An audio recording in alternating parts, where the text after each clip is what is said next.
During the next 30 years, poverty grew from 50% to 70%. Under or unemployment grew from 15 to 70%. Public debt increased from 240 million to 16 billion, while the share of resources allocated to the poor went from 20% to 6%. In fact, by the year 2000, 50% of Ecuador's national budget had to be allocated for paying its debts.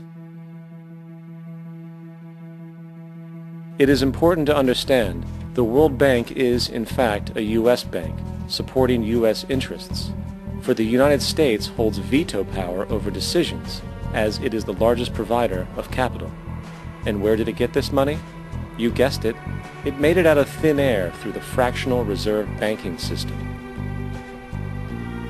Of the world's top 100 economies, as based on annual GDP, 51 are corporations, and 47 of that 51 are U.S.-based. Walmart, General Motors, and Exxon are more economically powerful than Saudi Arabia, Poland, Norway, South Africa, Finland, Indonesia, and many others. And as protective trade barriers are broken down, currencies tossed together and manipulated in floating markets, and state economies overturned in favor of open competition and global capitalism, the empire expands. You get up on your little 21-inch screen and howl about America and democracy. There is no America. There is no democracy. There is only IBM and ITT and AT&T and DuPont, Dow, Union Carbide, and Exxon. Those are the nations of the world today. What do you think the Russians talk about in their councils of state? Karl Marx? They get out their linear programming charts, statistical decision theories, Minimax solutions, and compute the price-cost probabilities of their transactions and investments, just like we do. We no longer live in a world of nations and ideologies, Mr. Beale.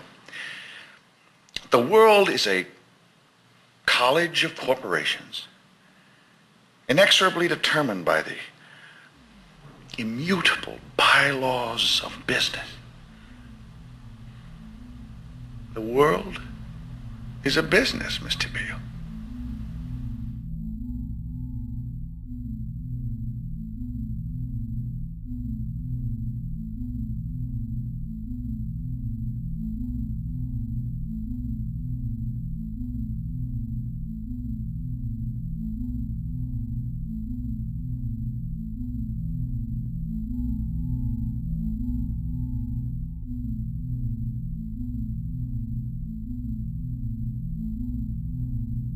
The world is being taken over by a handful of business powers who dominate the natural resources we need to live while controlling the money we need to obtain these resources.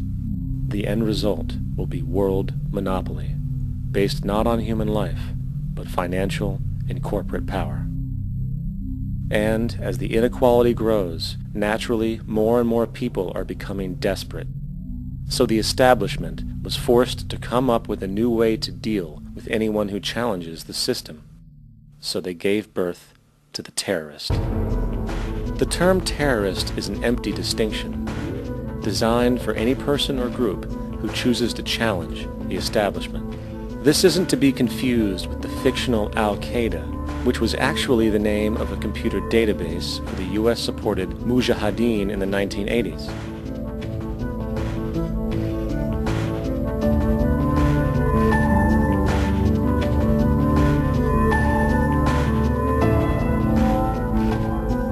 In 2007, the Department of Defense received $161.8 billion for the so-called global war on terrorism.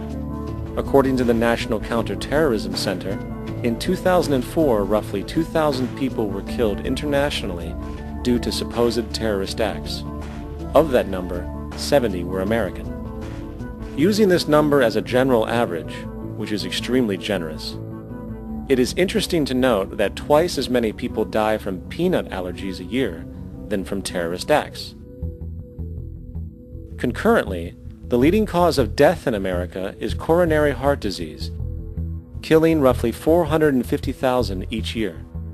And in 2007, the government's allocation of funds for research on this issue was about $3 billion. This means that the U.S. government in 2007 spent 54 times the amount for preventing terrorism than it spent for preventing a disease which kills 6,600 times more people annually than terrorism does. Yet, as the name terrorism and Al-Qaeda are arbitrarily stamped on every news report relating to any action taken against U.S. interests, the myth grows wider. In mid-2008, the U.S. Attorney General actually proposed that the U.S. Congress officially declare war against the fantasy. Not to mention, as of July 2008, there are now over 1 million people currently on the U.S. terrorist watch list. These so-called counterterrorism measures, of course, have nothing to do with social protection, and everything to do with preserving the establishment amongst the growing anti-American sentiment both domestically and internationally, which is legitimately founded on the greed-based corporate empire expansion that is exploiting the world. The true terrorists of our world do not meet at the docks at midnight or scream Allah Akbar before some violent action. The true terrorists of our world wear $5,000 suits and work in the highest positions of finance, government, and business. So, what do? How do we stop a system of greed and corruption that has so much power and momentum? How do we stop this aberrant group behavior which feels no compassion for, say, the millions slaughtered in Iraq and Afghanistan, so the corporatocracy can control energy resources and opium production for Wall Street profit?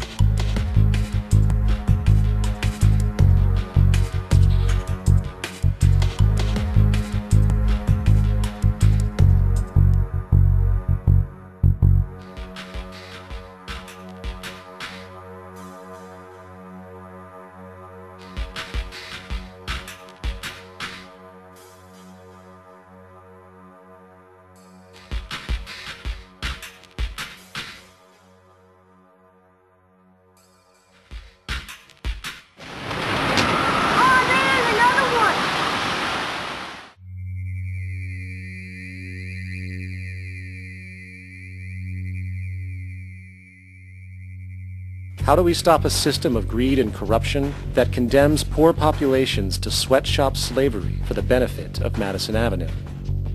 Or that engineers false flag terror attacks for the sake of manipulation? Or that generates built-in modes of social operation which are inherently exploitative? Or that systematically reduces civil liberties and violates human rights in order to protect itself from its own shortcomings? How do we deal with the numerous covert institutions such as the Council on Foreign Relations, the Trilateral Commission, and the Bilderberg Group, and other undemocratically elected groups which, behind closed doors, collude to control the political, financial, social, and environmental elements of our lives? In order to find the answer, we must first find the true underlying cause. For the fact is, the selfish, corrupt, power, and profit-based groups are not the true source of the problem. They are symptoms.